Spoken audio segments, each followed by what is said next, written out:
Di zaman itu ikhwatu fiddin, ada seorang nabi yang diutus kepada Bani Israel, nabiyun min anbiya'i Bani Israel, seorang nabi dari nabi-nabi yang Allah utus kepada Bani Israel, namanya Uzair. Siapa Uzair? Kita akan mengisahkan tentang kisah Uzair.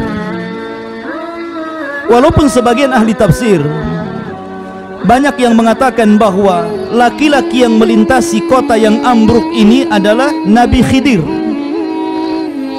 Ada juga yang mengatakan rajulun min Bani Israel. Akan tapi pendapat yang masyhur bahwa yang melintasi kota ini adalah Nabiullah Uzair alaihi salatu wassalam. Karena kalau kita hendak menta'yin sebuah sejarah itu sulit. Bahwa ayat ini terjadi kepada Uzair itu sangat sulit sekali. Karena kita bicara tentang sejarah bukan di zaman Rasul atau setelahnya, tapi kita bicara sejarah di zaman sebelum Rasul. Makanya para ulama tafsir mereka hanya mengatakan inilah pendapat yang masyhur, pendapat yang rajih, pendapat yang akrab, yang lebih dekat, sehingga mereka memilih bahwa kejadian ini di masa Nabiullah Uzair alaihi salatu wassalam.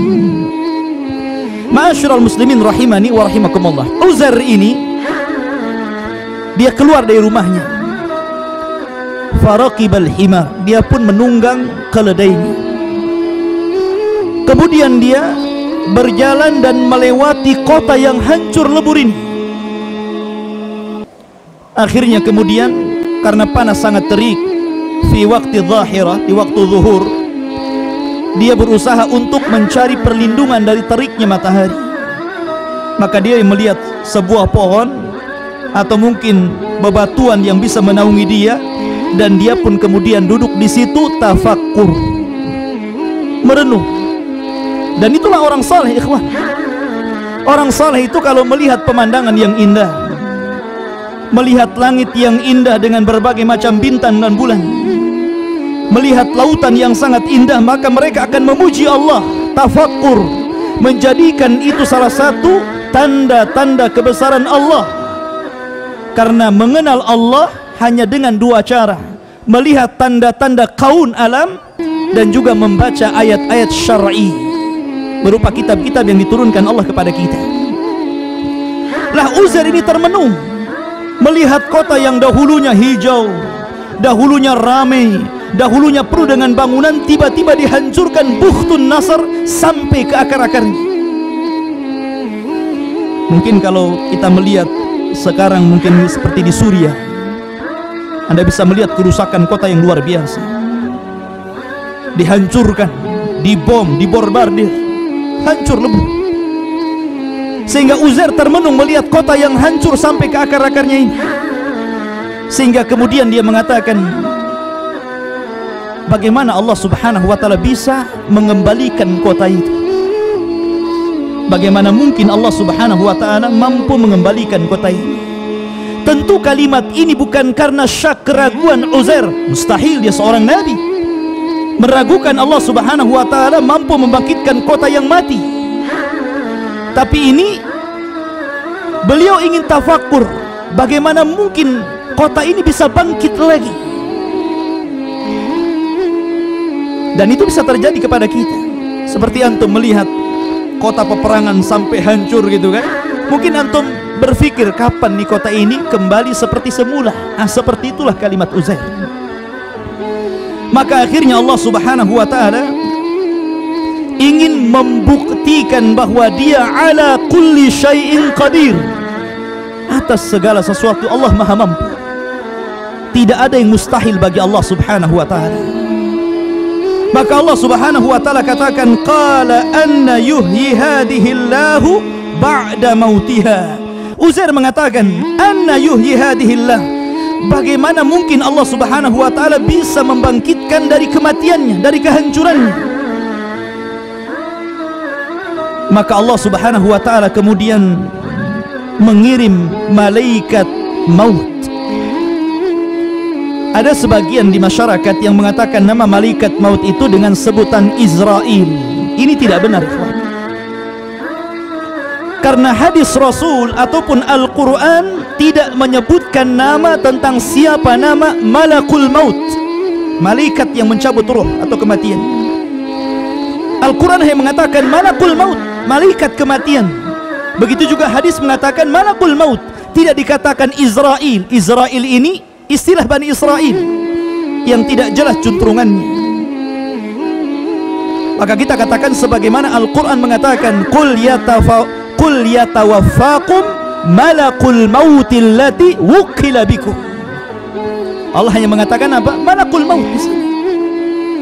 Maka malakul maut datang ketika itu Uzair ikhwatu fiddin sebelum dicabut ruhnya oleh malaikat maut ini, dia membawa bekal dari rumahnya. Dia membakal tin. Tin itu buah yang ma'ruf di Arab. Kemudian inab.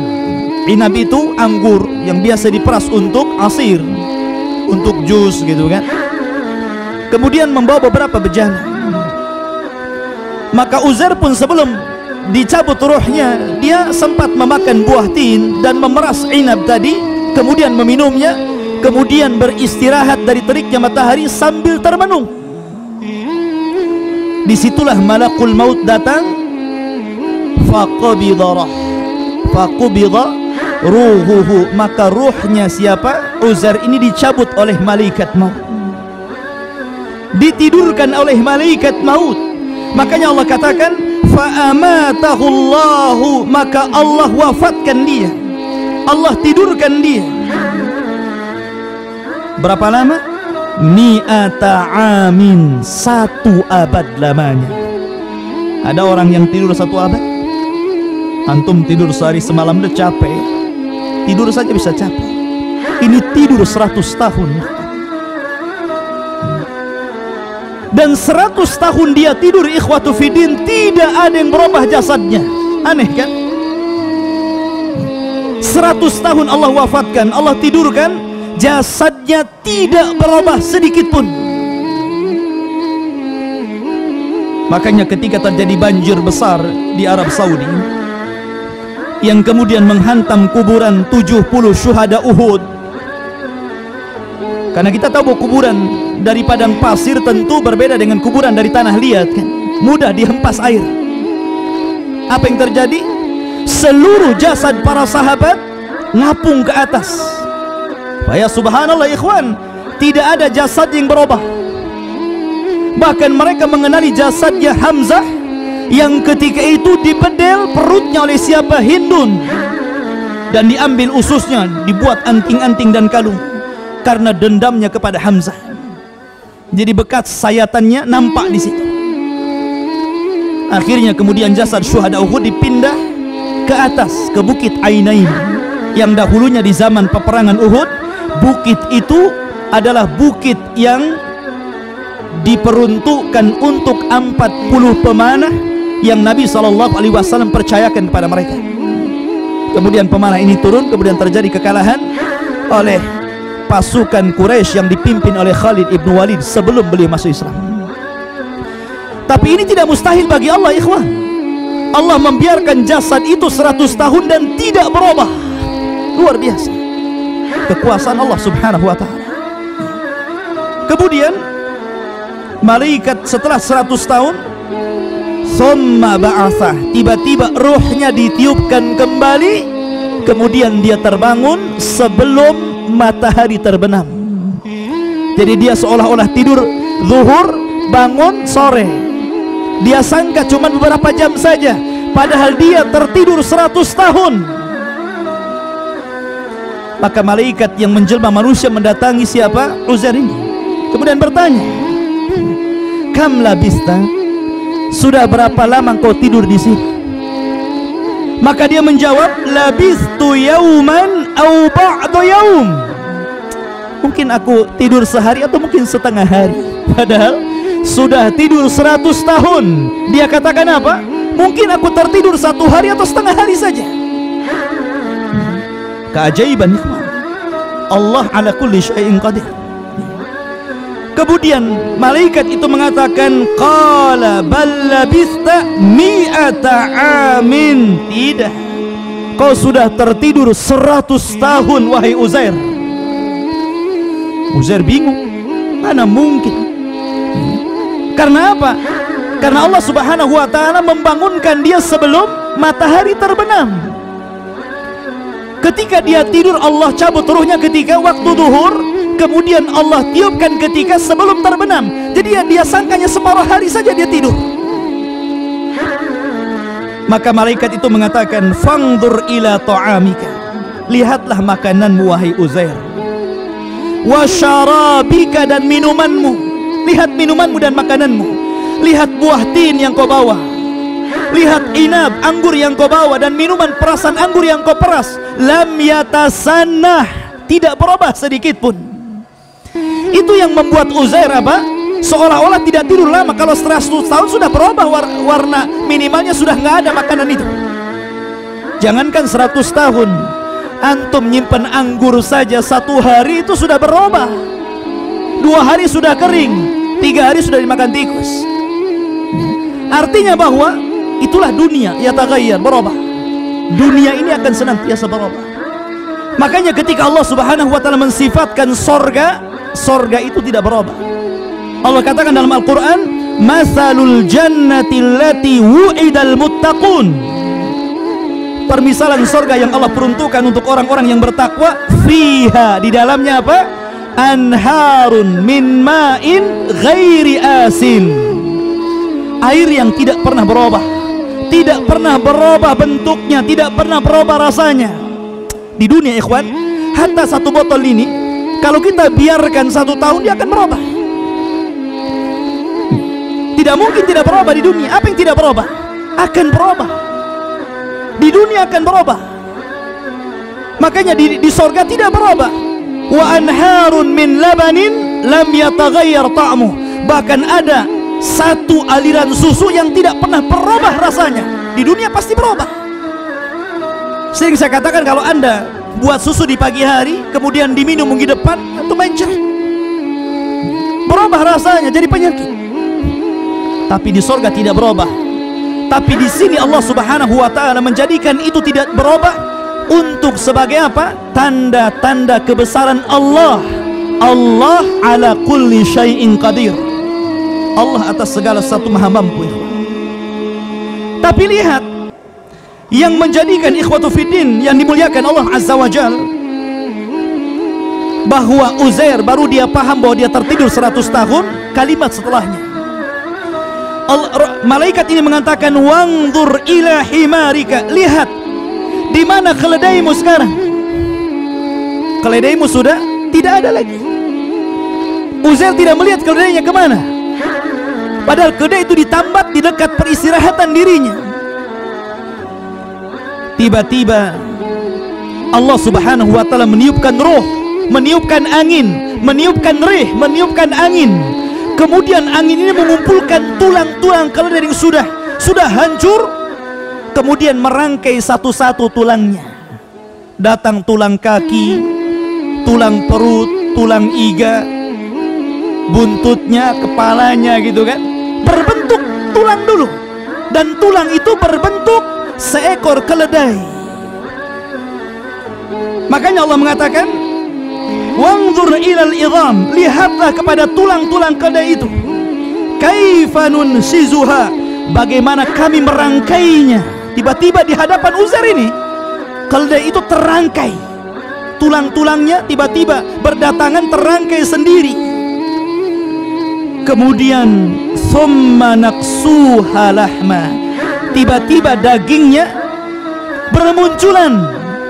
Kemudian daging itu melekat di tulang-tulang tadi. Kemudian menjadilah seekor keledai Uzair. Dan ketika keledai itu ditiupkan roh, maka keledai itu langsung menghadap langit, kemudian berteriak dan menyangka seolah-olah kiamat telah datang. Maka dari sini ikhwatu fiddin yang dimuliakan Allah Azza wa Jalla, Allah katakan, "Falamma tabayyana lahu." Ketika sudah jelas bagaimana kuasa Allah, Allah mampu menghidupkan yang mati menjadi hidup. Maksudnya apa? Maksudnya Allah ingin menjelaskan kepada Uzair, jangan lagi keledai yang sudah meninggal, yang sudah tidak ada tulang belulangnya, kemudian Allah satukan kembali tulangnya, kemudian Allah bungkus dengan daging, kemudian Allah tiupkan ruh. Jangan lagi keledai, kota yang hancur sekalipun Allah sanggup untuk menghidupkan kembali. Itu maksudnya. Allah mampu menghidupkan kota yang hancur. Kenapa? Qala a'lamu, sekarang baru aku tahu, kata Uzair, annallaha ala kulli syai'in qadir, bahwa Allah atas segala sesuatu maha mampu. Sesuatu yang kita anggap mustahil, tapi mungkin bagi Allah subhanahu wa ta'ala. Akhirnya Uzair pun dia pulang ingin melihat rumahnya. Diambil keledainya, kemudian naik keledai. Kemudian sudah berubah kondisinya. Orang-orangnya sudah berubah karena sudah 100 tahun.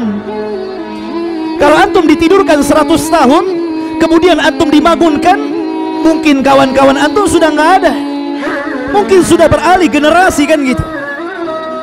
Begitu juga Uzair melihat mana kawan-kawannya sudah tidak ada, generasinya sudah berbeda, kondisinya sudah berbeda, kotanya sudah hidup kembali, penuh dengan pepohonan, rindang, hijau, pertanian, dan begitu seterusnya.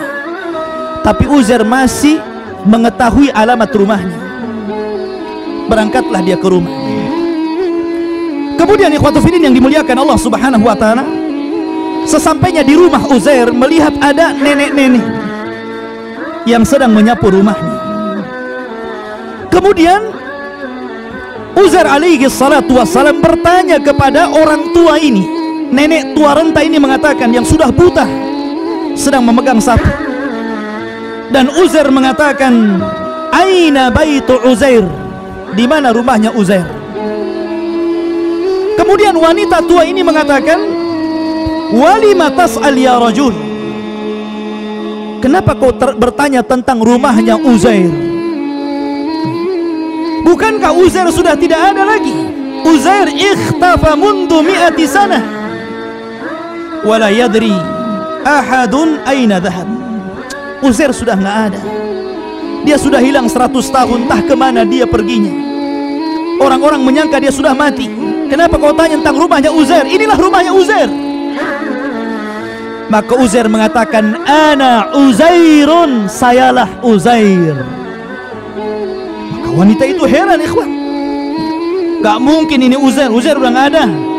Uzair sudah hilang 100 tahun, kamu ngaku-ngaku Uzair ya? Akhirnya ikhwatu fiddin yang dimuliakan Allah azza wa jalla, ana Uzair, saya Uzair. Maka wanita itu mengatakan, tidak, Uzair adalah rajulun saleh, laki-laki yang sangat saleh, yang kami kenal kesalehannya. Rupanya nenek ini adalah jariyahnya, pembantunya, budaknya. Jadi ketika Uzair keluar dari rumahnya, usianya ketika itu 40 tahun, sementara jariyahnya, pembantunya itu 20 tahun, sehingga jariyahnya usianya sudah 120 tahun dan Uzair usianya sudah 140 tahun. Sudah tua. Allah berikan usia yang panjang kepada budaknya. Akhirnya ikhwatu fillah yang dimuliakan Allah azza wa jalla, dia mengatakan, setahu saya Uzair itu orang saleh. Dia adalah nabi. Dia sanggup menyembuhkan penyakit buta. Kalau engkau Uzair, berdoalah kepada Allah azza wa jalla, sembuhkan kedua mataku. Maka Uzair pun berdoa kepada Allah subhanahu wa ta'ala. Akhirnya Allah menyembuhkan kedua mata nenek itu. Ketika sembuh dan melihat Uzair, baru dia terperanjat, anta Uzair? Kamu Uzair? Karena Uzair lebih muda daripada nenek tadi. Kan belum berubah Uzair itu, cuman usianya saya sudah panjang. Kamu Uzair? Loh, kamu pembantu saya. Kuasa Allah subhanahu wa ta'ala. Akhirnya wanita tua ini pun mengajak Uzair kepada kaumnya dan mengatakan, Uzair telah datang. Yang dulu hilang Uzair sudah ada. Sampai putranya Uzair waktu itu sudah tua juga. Justru anaknya lebih tua dari bapaknya, karena bapaknya tidak berubah gitu kan. Ya. Kalau kamu adalah Uzair bapakku memiliki tanda di katifnya di sini. Akhirnya diberitahu, subhanallah, betul dia adalah Uzair. Mendengar Uzair hidup lagi, ikhwatu fillah, maka orang-orang Yahudi Bani Israel mereka berdatangan kepada Uzair. Karena ketika itu ikhwatu fiddin yang dimuliakan Allah Azza wa Jalla, yang paham tentang atau yang menyembunyikan, yang menyimpan kitab Taurat peninggalan Nabi Musa alaihi salatu wassalam adalah Uzair. Jadi ketika itu hancur lebur kota itu, maka kitab Taurat itu hilang entah kemana. Sehingga akhirnya orang-orang Yahudi Bani Israel ini meminta kepada Uzair agar mengajarkan kepada mereka kitab Taurat. Akhirnya Uzair pun mencari kitab Taurat yang pernah disimpannya, tapi Allah takdirkan hilang kitab itu. Ada yang mengatakan sudah rusak. Akhirnya mereka meminta agar Uzair membacakan kepada mereka Taurat dari hafalannya. Akhirnya Allah Subhanahu wa taala menakdirkan Uzair ini diberikan hafalan yang luar biasa. Dia mampu menghatamkan dan menghafalkan kitab Taurat dari awal sampai akhir. Dia membacakan kitab Taurat, padahal kitab itu sudah tidak ada lagi. Dari sinilah orang-orang Yahudi tersesat. Kenapa?